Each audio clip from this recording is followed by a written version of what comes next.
नमस्कार दोस्तों, मेरा नाम है पंकज दुबे और आज हम बात करने वाले हैं दोस्तों अमेरिका के बारे में। दोस्तों यहाँ पे आप देख सकते हो भारत के external affair minister S Jaishankar साहब ये यूएस की विजिट पे गए हैं दोस्तों 6 दिन के लिए। इसमें अब ये अनुमान ये लगाया जा रहा है कि देखिए डोनाल्ड ट्रंप तो शपथ ग्रहण करने वाले हैं जनवरी को, 20 जनवरी को। तो एस जयशंकर साहब दिसंबर में क्यों गए हैं? तो उसके लिए दोस्तों यहाँ पे ये एक्सपर्ट्स का ये मानना है कि अब इंडिया ये नहीं सोचता कि तुम कुछ एक्शन लोगे तो हम उसके अगेंस्ट कोई रिएक्शन करेंगे। अब इंडिया क्या हो गया, पहले से ही प्रोएक्टिव हो चुका है कि तुम कुछ करोगे उसके पहले हम तैयार है दोस्तों। उसी बीच में दोस्तों खबर ये भी आई थी कि यूएस ने बोला, पेंटागन ने बोला कि देखिए हमने तो चाइना को एक्सपोज कर दिया। तो भारत ने बोला भाई कैसे एक्सपोज किया, बता दो जरा। तो उन्होंने बोला कि देखो चाइना तुमसे झूठ बोल रहा है, चाइना ने 1.2 लाख की ट्रूप्स तुम्हारे इंडियन बॉर्डर पर लगा करके रखी है, मिसाइल्स लगा करके रखा है, टैंक्स लगा करके रखा है। तो ये तुमसे झूठ बोल रहा है कि चाइना और भारत के रिश्ते सुधर रहे हैं।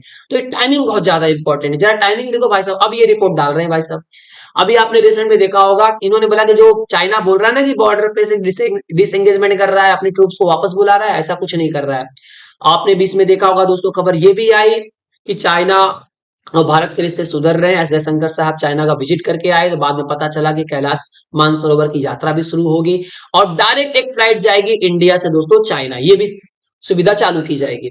लेकिन उसी बीच में दोस्तों ये सब खबर छुपती है तो चाइना की मीडिया बोलती है अरे अरे अरे अरे, ये सब गलत है, देखो यूएस ये चाइना और ये भारत। तो यूएस चाइना और इंडिया को लड़ा रहा है, यूएस बोल रहा है फाइट फाइट फाइट, लड़ो लड़ो लड़ो। ये चाहता ही नहीं है कि भारत के और चाइना के रिश्ते सुधरे। भाई कैसे भरोसा करें तुम्हारे ऊपर, बताओ जरा कैसे करें? नहीं कर सकते। अभी खबर आ रही है पाकिस्तान की तरफ से कि पाकिस्तान 40 फिफ्थ जनरेशन के स्टेल्थ फाइटर जेट खरीदने वाला है चाइना से। और ये जो फिफ्थ जनरेशन का फाइटर जेट खरीदने वाले दोस्तों उसका नाम क्या है, J-35 multi role fighter jets है दोस्तों। ये स्टील फाइटर जेट्स है, ये रडार की पकड़ में नहीं आने वाला है। 2 साल के अंदर चाइना क्या कर सकता है, पाकिस्तान को 40 फिफ्थ जनरेशन के फाइटर जेट दे सकता है। तो ऐसे में दोस्तों भारत के लिए बोलते हैं ना, थ्रेट तो बढ़ते ही जा रहा है। भारत में 90s 80s में भारत ने क्या किया था, एक एम बनाया था कि अगर हमको एक साथ चाइना और पाकिस्तान से लड़ना है तो हमको हमारी इंडियन एयरफोर्स को एटलीस्ट 42 स्क्वाड्रन चाहिए। तो हमारे पास राइट नाउ कितने स्क्वाड्रन है, 31 स्क्वाड्रन है। तो कैसे काम बनेगा भाई साहब? तो अभी राइट नाउ हमको क्या करना है, एनी हाउ 2035 तक हमको 42 स्क्वाड्रन बना करके रेडी रखना है। तो आएगा कहां से? तो दो मेजर प्लेयर है दोस्तों, या तो हम रसिया से खरीदे या तो फिर यूएस से खरीदे। रसिया से दोस्तों हम खरीद सकते हैं सुखोई 57 या सुखोई 75 चेकमेट। ये दोनों दोस्तों फिफ्थ जनरेशन के फाइटर जेट्स हैं। अगर हम यूएस की बात करें तो यूएस से हमको लेना पड़ेगा F-35, ये भी फिफ्थ जनरेशन का फाइटर जेट है दोस्तों। इसके अलग अलग वेरिएंट है, ए बी सी करके वेरिएंट। अभी हमारे पास क्या है, सबसे जो एडवांस फाइटर जेट हमारे पास क्या है, राफेल। लेकिन वो क्या है, 4.5 जनरेशन का है दोस्तों। तो ये सब चीजें चल रही थी दोस्तों। अब इसी बीच में पता चलता है कि एस जयशंकर साहब पहुंच गए हैं यूएस। तो पहुंचे हैं तो मकसद क्या है? तो यहाँ पे आप देख सकते हो दोस्तों, हम भारत के external affair minister S Jaishankar साहब ये पहुंच गए हैं यूएस। और उसमें खबर ये आ रही है कि जो ट्रंप की टीम है उनसे एस जयशंकर साहब की मुलाकात हो सकती है।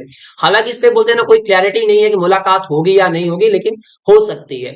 अब दोस्तों ये 6 दिन की विजिट है, दिसंबर 24 से लेकर के दिसंबर 29 तक, जहां पे बाइडेन एडमिनिस्ट्रेशन के जितने भी ऑफिशियल्स रहेंगे वहां पर मुलाकात होगी। जैसे अंटोनियो ब्लिंकन से बात होगी, एनएसए जैक सुविलियन से, और बाइडेन एडमिनिस्ट्रेशन के जो भी सीनियर ऑफिसर्स हैं उनसे भी क्या हो सकती है, एस जयशंकर साहब की मुलाकात हो सकती है। लेकिन सवाल वही उठता है कि ये सब तो चल रहा है, ये जो एडमिनिस्ट्रेशन है कुछ दिनों के मेहमान है, आने वाला कौन है, ट्रम्प एडमिनिस्ट्रेशन, उससे मुलाकात होनी चाहिए। तो अब देखिए ट्रम्प क्या करने वाले हैं दोस्तों, ये 20 जनवरी को शपथ ग्रहण करने वाले हैं और यूएस के नए प्रेसिडेंट बनने वाले हैं। तो ऐसा में बताया जा रहा है दोस्तों कि एस जयशंकर सब जाएंगे जब, तो जो वहां पे यूएस के अंदर जो इंडियन ऑफिशियल बेस्ड है वहां पे जो यूएस के अंदर हैं, उनकी मदद से जो ट्रम्प 2.0 के जितने भी ऑफिसर्स हैं उनसे मुलाकात हो सकती है।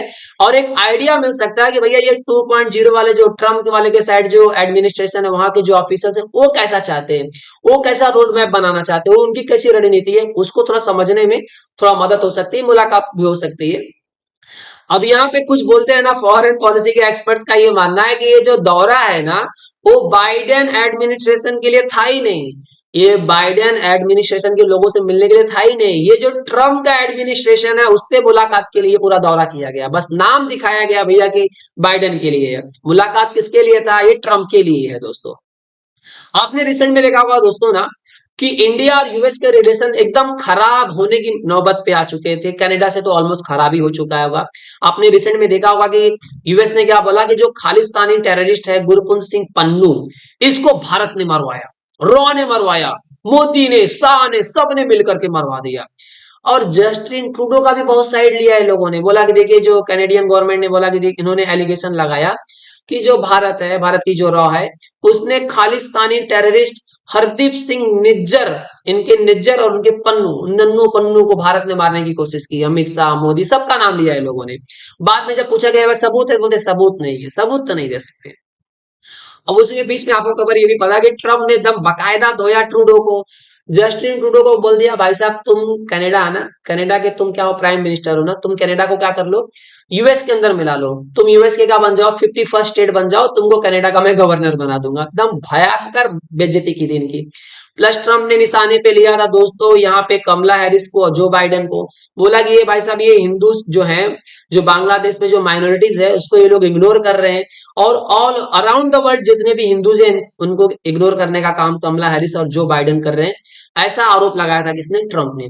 तो ट्रम्प ने बेसिकली, अभी आप देखने जाओ ना तो ट्रम्प पूरा बोलते हैं इस टाइम पे धावा मारे हैं कनाडा के ऊपर, ग्रीनलैंड के ऊपर, पैनामा कंट्री के ऊपर। आपने रिसेंट में देखा होगा ट्रम्प ने बोला कि जो पैनामा कैनल है ना वो यूएस ने बना कर दिया था ना, तुम लोग जिस तरह से चाइना के इन्फ्लुएंस में आ चुके हो पैनामीज लोग, अगर जरूरत पड़ी तो हम पैनामा कैनल तुमसे वापस ले लेंगे। कनाडा को तो धमकी दे दिया ही, बोला 51 स्टेट बन जाओ। अब ट्रम्प ने बोला कि हम ग्रीनलैंड भी खरीदने वाले हैं। ये सब चीजें बोलते हैं ना, अभी ट्रम्प फोकस किए हैं आसपास की कंट्रीज में। प्लस चाइना के ऊपर भी फोकस रख दिया कि 25% प्लस 10%, 35% के अकॉर्डिंग, मतलब कहीं कहीं पे इन्होंने बोला 100% टैरिफ लगा देंगे। तो चाइना को भी धमकी दी थी अभी तक, हालांकि बोलते हैं ना इन्होंने पाकिस्तान को लेकर के और बांग्लादेश को लेकर कोई खास बयान नहीं दिया है।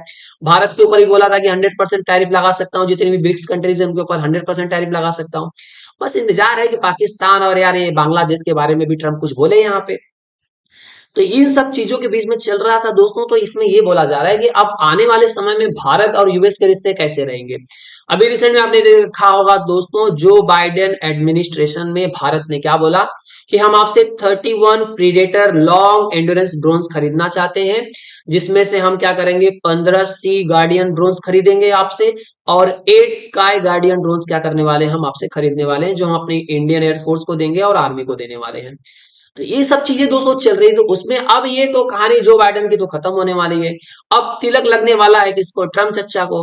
अब ट्रम्प चच्चा का क्या बोलना है कि if they tax us we tax them, अगर तुम हमारे ऊपर टैरिफ लगाओगे तो हम तुम्हारे ऊपर टैरिफ लगाएंगे।